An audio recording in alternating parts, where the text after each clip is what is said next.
Bob Kazuski is our next speaker, followed by Brian Ute, followed by Sharella Gatlin. Play the video, please. Most of us have dreamt about flying, and if you're still holding on to your childhood dream, hang gliding is the next best thing.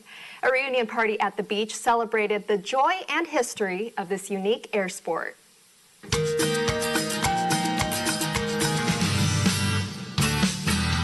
There was a perfect, gentle breeze in El Segundo during the 44th annual Otto Lilienthal Great Universal Hang Gliding Championships and Reunion Party. We've been holding these recently since the 40th anniversary of the first event, which was held in 1971. In 1971, a bunch of free-thinking, free-spirited people came together to fly hang gliders. Most of them they built themselves, and it was in Newport Beach, not far from here, that they had the first official Otto Lilienthal meet. And they held it in honor of Otto Lilienthal's birthday, and he was a pioneering glider pilot way back a century ago, practically. This year's reunion at Dockweiler Beach was hosted by Windsports Hang Gliding School and the U.S. Hawks Hang Gliding Association. I got a call from a prominent individual in hang gliding and said, could I bring some friends down and take some hang gliding lessons? Many of them have flown before, but some of them haven't. So I said, certainly, we'll just create some lessons for your friends and family, and we'll just all have a good time hang gliding. Well, it turned out to be a little bigger event than I thought, but that's fine. It's wonderful, and everybody's having a great time. Joe Faust played a major role in publicizing the first Otto Lilienthal meet in 1971 that is now recognized as the most important and historic event in hang gliding history. My high jumping as an Olympian, I went into string kiting and large kiting. Then I saw Otto Lilienthal's story and wrote a letter to Soaring Magazine, conjured up interest, and a guru of hang gliding at that time asked if I wouldn't take over the Low, Slow, and Out of Control, and I did, and made Low and Slow magazine, which was a year and a half. Brian Ute is our next speaker, followed by Sharella Gatlin. Play the video, please. Before any club happened in modern history. Frank Culver, who was also at the meet in '71, built several original design hang gliders. So this was the scale model that I built before I built the full-size glider, but that is what my glider looked like. And this is, of course, very old and very beat up, but that was pretty much to lay out the design. He also designed and manufactured variometers for hang gliding pilots. It tells you if you're going up or down. Because when you're in the air and there's no frame of reference around, a lot of times you can be either losing altitude or gaining altitude and not know it. For these experienced pilots, this reunion is a party full of familiar faces. Great to get together with people I used to fly with, people that I knew from those early days, and we stay a little more in touch now because of the internet, but a lot of years went by when I had no contact with people that I knew at all. We have a teenager then, Taras Kasenik, that I kited on that first big meet in 1971. He's here. This is, it's a real trip down memory lane because there's people here that I, haven't seen in many years, but I knew, now it's over 40 years ago now that we were here flying. And so, yeah, it's exciting to see old friends and, reminisce about the old days. Ian Brubaker learned how to hang glide at Windsports about a year ago and now comes to the beach to fly on his own. I've been flying, other types of aircraft for a very long time, so I understand the theory of flight. It's just I've actually kind of gone from powered to sailplanes, which are closed cockpit, and then now I'm actually going to hang gliding. So it's kind of a step backwards for me, but the factor of fun has gone up every time I've switched over. With hang gliding lessons open to the public all day, people who are interested in the sport got a chance to try it for free. It's about outreach. It's about growing the sport. It's about sharing what we love with the public. First day. Sharella Gatlin is our final speaker. Hey, flying a hang glider. It's the Otto Lilienthal fly-in, I guess a celebration of his birthday. Cindy Ninos gave it a shot and enjoyed her first flight. It was awesome. I'm ready to go again. She says everyone should experience what it feels like. And Windsports instructor Greg DeWolf was ready for all the beginners. The main thing we're going to do with you today is that you're just going to relax and let the glider fly. I'm going to be running along with you and holding on to the glider and holding on to you. So there's nothing that you have to do. In fact, if you relax, you'll have the best flight. But if you get tight and hold on and get scared, then you're not going to have much of a flight. Oh, this is good. I need to work on relaxing. So if this will get me to Well, relax. I'm glad you came here in order to do that. Yoga works. And with a few expert tips, I was ready for takeoff. That's pretty easy, What am I supposed isn't to it? There we go.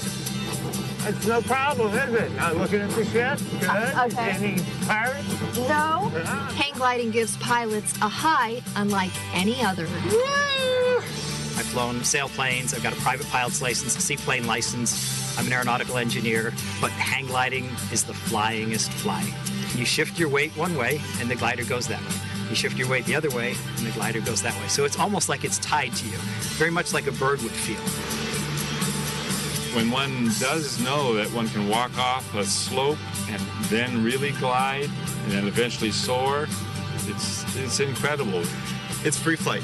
It's the absolute closest you can get to flying like a bird.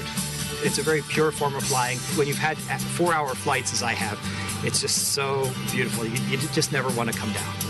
And it's why they're excited to reach out and share this not-so-common hobby with others. For El Segundo TV, I'm Catherine Chen.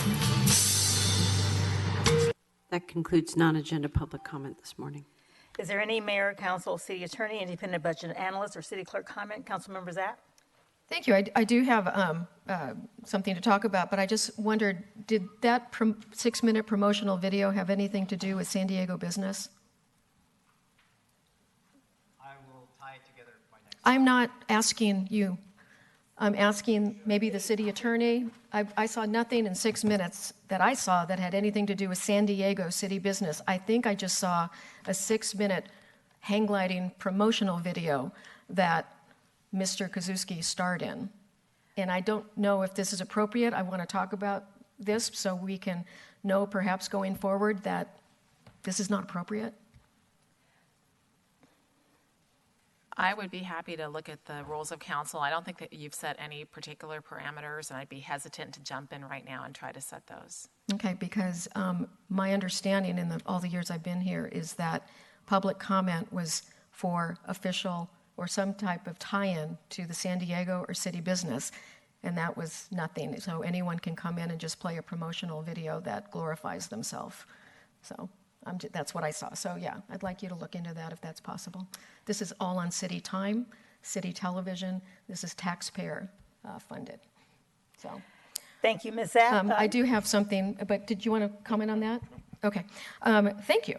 Okay, we're going to turn to some more better news here. We just finished up one of the busiest weeks in San Diego, the 4th of July, bookended by 2 weekends. And there's an event called Morning After Mess Cleanup. And I was happy to join almost my entire staff, just all but one who was on vacation, over at East Mission Bay Park and Fiesta Island. You can see the volunteers there gathering. And it was a massive cleanup effort, just everything you can possibly imagine, from parties all around the bay being left behind. Styrofoam, plastic, all of this was just feet away from Mission Bay. Even brand new beach chairs and tables with tags on them, all kinds of things were found during that morning after cleanup. But perhaps the most egregious pile, right there, we came across that right there. Not only is it feet from the shoreline, it was also, we don't have the wider shot, it was also just a few yards away. Don't play that quite yet, Coda. Also just a few yards away from trash cans. A few yards away from trash cans. So we now have a time-lapse video. Myself, a bunch of my staff, as you can see, we're cleaning up that mess. It was really disgusting. What you don't see is that there's dirty diapers in there. I got covered in nacho cheese sauce all over my arms, which was gross. And there's the charcoals. And we caught styrofoam plates and plastic bags, because the wind was kicking up, that were just about to blow right into the bay. So as you can see here, there was 1,000 pounds of trash in all the different 4 cleanups. I want to give a big shout out to the Hervey Family Foundation. They provided the $5,000 grant to I Love a Clean San Diego. and to help all the equipment and everything needed to pull this off. I would just also want to say thank you. The Park and Rec people were out there, police, fire, lifeguards. It was a huge team effort this whole week to keep us all safe, to keep the cleanup and everything that we all did. It was a big cleanup effort. So cleanup, safety, the whole shebang. And so our 4th of July week went out without a hitch as far as I can tell. So thank you. Thank you, everybody. Councilmember Kersey. Thank you, Council President. I just want to give a quick word of thanks to the hardworking men and women of our police and fire departments. My son and I were throwing a Frisbee on Sunday evening and in the park near our house, and all of a sudden we saw a hot air balloon coming in hot, and it was pretty clear that he was off target and he was not going to stick the landing. And sure enough, he kind of came in through the trees, and my son videoed it. We ran over to see if anybody needed help, and police and fire, one of the neighbors called 911. Police and fire departments came out very quickly, and fortunately nobody was hurt, and I think the guy wound up getting a ticket, which he probably deserved. But those things are 16th century technology, probably needs a little innovation there, but really appreciate our police and firefighters for being there and responding quickly. Thank you, Councilmember Kersey. Anyone else? If not, as a reminder, closed session is adjourned this morning, so we will now adjourn for the midday recess and will reconvene at 2:00 p.m. We are adjourned.